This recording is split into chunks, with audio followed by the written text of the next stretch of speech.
আছে। হ্যাঁ, শুধু দর্শক মণ্ডলী, আজকে আপনাদের সম্মুখে নিয়ে এসেছি আমার স্বরচিত একটি কবিতা। কবিতার নাম ভালোবাসা মরে গেছে, মৃণাল চৌধুরী সৈকত। আজ বড় ক্লান্ত পথিক আমি, জীবনের শেষ নিঃশ্বাস অপেক্ষা করে তোমাকে খবর পাঠালাম, তুমি এলে না। তাই আমার কবরখানা আমি নিজ হাতে খুঁড়ে নিলাম। আজকের পর সে কবরে আমি নতুন করে জন্ম নেব। আমার সেই কবর আর কবরের মাটি হবে জীবনের যৌবনের সাথী।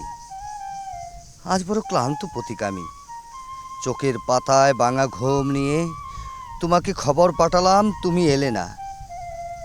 তাই এই কালপুরুষের ঠোঁটে বিদায়মুখী সমবেদনা নিয়ে সময়ের নিয়মে কেবল অন্তর্বর্তী সময়ে বিদ্রোহ ফোটানো ছাড়া আজ আমার কিছুই নেই, কিছুই না, এক আমি ছাড়া।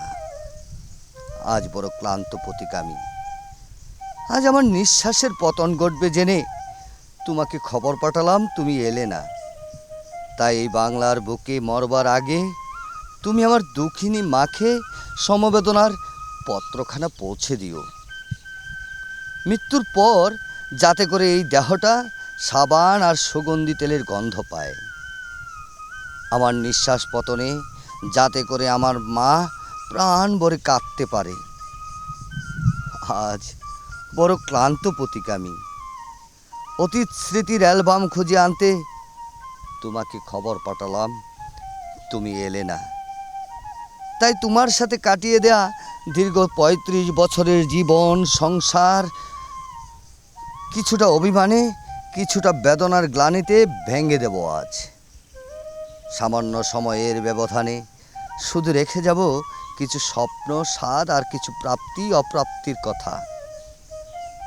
আজ বড় ক্লান্ত পথিক আমি, আমার নিঃশ্বাসের পতন ঘটবার আগে তোমাকে খবর পাঠালাম, তুমি এলে না। তাই এই আমার শেষ খবর, আমি মরে গেছি। আজ তোমার ভালোবাসাও মরে গেছে। ধন্যবাদ।